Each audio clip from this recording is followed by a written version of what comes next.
नमस्कार दोस्तों, the legal शिक्षा वैली में आप सभी का स्वागत करते हैं। आज की इस वीडियो में हम चर्चा करने वाले हैं कि इलेक्शन अपराध किसे कहेंगे और मेजर इलेक्शन अपराध कौन कौन से अपराध को कंसीडर किया है और इस इलेक्शन अपराध को कौन से कानून के तहत सजा दिलाते हैं और इलेक्शन अपराध करते हैं तो उनका पनिशमेंट क्या होगा। और हम जानेंगे कि ऑनरेबल सुप्रीम कोर्ट के जजमेंट को इस इलेक्शन अपराध के रिलेटेड में क्या क्या हमारे ऑनरेबल सुप्रीम कोर्ट के जरिए से जजमेंट दिए थे। सारा चीज़ हम इस वीडियो के जरिए से जानेंगे, इसलिए दोस्तों आप स्किप मत कीजिए, लास्ट तक आप मेरे साथ बने रहे अपने कानून को जानने के लिए। फ्री एंड फेयर इलेक्शन करना ये फाउंडेशन ऑफ डेमोक्रेसी है under the constitution of India. दोस्तों, इलेक्शन ऑफेंस किसे कहेंगे हम? इलेक्शन ऑफेंस यानी कि इलेक्शन अपराध जो है इलेक्शन के पहले भी हो सकते हैं, इलेक्शन के वक्त भी हो सकते हैं, इलेक्शन के बाद में भी हो सकता है। जो ऑफेंस जो इलेक्शंस के रूल्स को वायलेट करते हैं, यानी कि रिप्रेजेंटेशन ऑफ पीपुल एक्ट 1951 के तहत जो रूल्स बनाए गए हैं, उन रूल्स को अगर वायलेट करते हैं तो उसे हम इलेक्शन ऑफेंस के नाम से जानते हैं। दोस्तों, इंडिया में इलेक्शन कौन से कानून के तहत जो है कंडक्ट किया जाता है, चलिए हम उसे भी जान लेते हैं।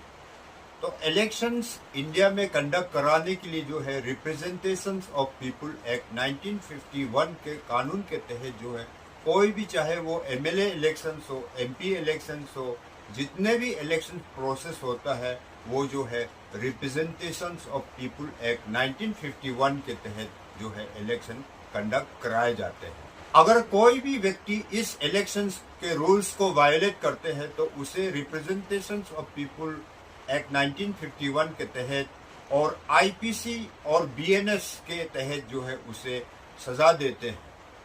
इंडिया में जितने भी इलेक्शंस होते हैं वो इलेक्शन कमीशन ऑफ इंडिया के सुपरविजन में इलेक्शन जो है कंडक्ट कराए जाते हैं। तो मेजर इलेक्शन ऑफेंस के बारे में हम देखते हैं वो कौन कौन से ऑफेंस है, उसे मेजर ऑफेंस के कैटेगरी में कंसीडर करते हैं कानून के अनुसार। नंबर 1 जो है ब्राइवरी, यानी कि घूस देना।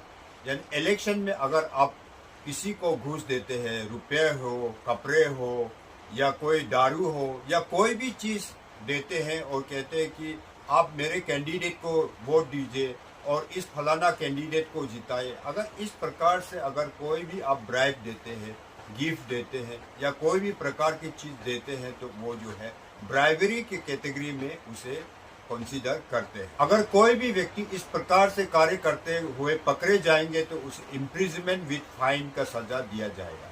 इलेक्शन के दौरान इस प्रकार का कार्य करते हुए पकड़े जाएंगे तो कैंडिडेट का जो है उसका कैंडिडेचर भी जो है कैंसिल करा देते हैं। दोस्तों, अगला पॉइंट से अनड्यू इन्फ्लुएंस, किसी को धमकाना, किसी को डराना, प्रेशर देना और कोई रिलीजियस ग्रुप को बोलना कि आप लोग इस कैंडिडेट को वोट दीजिए। इस प्रकार से अगर आप कोई फोर्स का इस्तेमाल करके किसी को डराते हैं, धमकाते हैं तो वो जो है अनड्यू इन्फ्लुएंस का ऑफेंस के अंदर आते हैं। दोस्तों, अगला ऑफेंस है बूथ कैप्चरिंग। जैसा पोलिंग बूथ को आप सीज करते हैं कि फोर्स का इस्तेमाल करके, वहां जो है कोई व्यक्ति नहीं आना चाहिए। ईवीएम के साथ आप टेम्परिंग करते हैं और जेन्युइन वोटर को आने नहीं देते, सिर्फ वोट आप भी डालवाते हैं। चौथा मेजर ऑफेंस है इम्पर्सनेशन, यानी कि किसी का नाम पर आप वोट डालना। वोटिंग हेट स्पीच, यानी कि इलेक्शन के वक्त जो है आप हेट स्पीच करते हैं, किसी के धर्म के खिलाफ, किसी जाति के खिलाफ और किसी को भड़काते हैं। तो इस प्रकार से अगर आप करते हैं तो वो जो है ये भी जो है मेजर ऑफेंस के अंदर आते हैं। मेजर ऑफेंस है एक्सीडिंग लिमिट ऑफ एक्सपेंडिचर, यानी कि इलेक्शन कमीशन ऑफ इंडिया के जरिए से हर कैंडिडेट को ये तय करता है कि इतने लिमिट के अंदर जो है आप एक्सपेंडिचर करना है।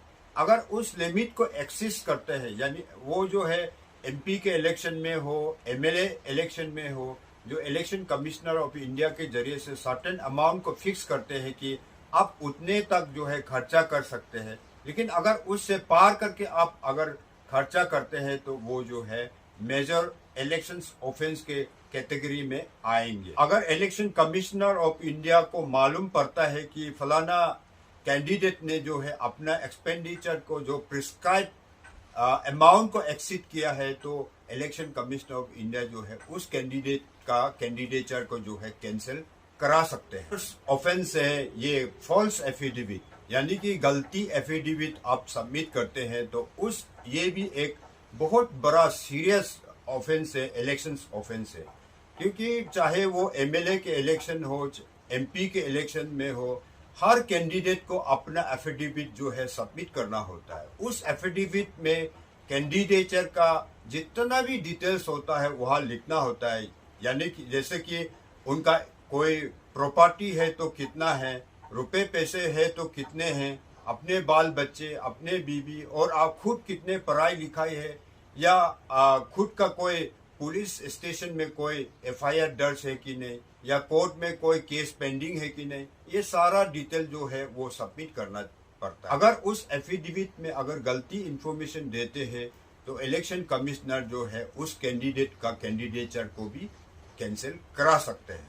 तो दोस्तों फिर हम देखते हैं कि पनिशमेंट का किस प्रकार से होता है अगर आप मेजर ऑफेंस कमिट करते हैं। तो अगर आप इलेक्शन ऑफेंस कमिट करते हैं तो आपको सिंपल इम्प्रिजनमेंट नहीं तो रिगरस इम्प्रिजनमेंट विद फाइन देना पड़ सकता है। अगर मेजर ऑफेंस करके आप इलेक्शन जीत जाते हो और आपका ओपोनेंट अगर केस फाइल करते हैं और ओपोनेंट उस केस में जीत जाते हैं, तो आपको जो है इलेक्शन कमिश्नर ऑफ इंडिया या कोर्ट के जरिए से आपको जो है डिस्क्वालीफाइड करा सकते हैं। अगर इस टाइप का जो मेजर ऑफेंसेस करते हुए आप कोई भी कैंडिडेट को पकड़े जाएंगे, तो वो जो है फ्यूचर इलेक्शन कॉन्टेस्ट करने से भी उसे रोक इलेक्शन कमिश्नर जो है लगा सकते हैं। तो इलेक्शन केस लॉ को आप लोगों के जानकारी के लिए मैं शेयर करना चाहता हूँ। केस का नाम है इंदिरा गांधी वर्सेस राज नारायण। ये केस था कि इंदिरा गांधी का इलेक्शन को लेकर के कोर्ट में चैलेंज किया गया था, क्योंकि इंदिरा गांधी जी उस वक्त जो है प्राइम मिनिस्टर थे और उन्होंने करप्ट प्रैक्टिस के जरिए अपना सीट को जीता। तो राज नारायण ने जो है इलाहाबाद हाईकोर्ट में पिटीशन फाइल किया कि इंदिरा गांधी का इलेक्शन को जो है सेट असाइड किया जाए। इलाहाबाद हाईकोर्ट ने इंदिरा गांधी का इलेक्शन को सेट असाइड किया और ये गलती पाया गया कि उन्होंने जो है करप्ट प्रैक्टिस के जरिए से अपना इलेक्शन जीते थे। इसलिए साथियों ये केस जो है इंडिया में बहुत ही एक हिस्टोरिक केस लॉ है इलेक्शन रिलेटेड के ऑफेंस के लेकर के। इस जजमेंट के बाद हमें ये देखने को मिलता है कोई भी कितने भी हाईएस्ट अथॉरिटी में क्यों ना रहे, लेकिन वो जो है इलेक्शन कानून से बढ़कर नहीं है। तो साथियों मुझे उम्मीद है कि इस वीडियो के जरिए से आपने कुछ न कुछ जरूर सीखा होगा। तो प्लीज इस चैनल को सब्सक्राइब कीजिए, लाइक कीजिए, कमेंट कीजिए और हम मिलते हैं नेक्स्ट वीडियो पर। Thank you so much.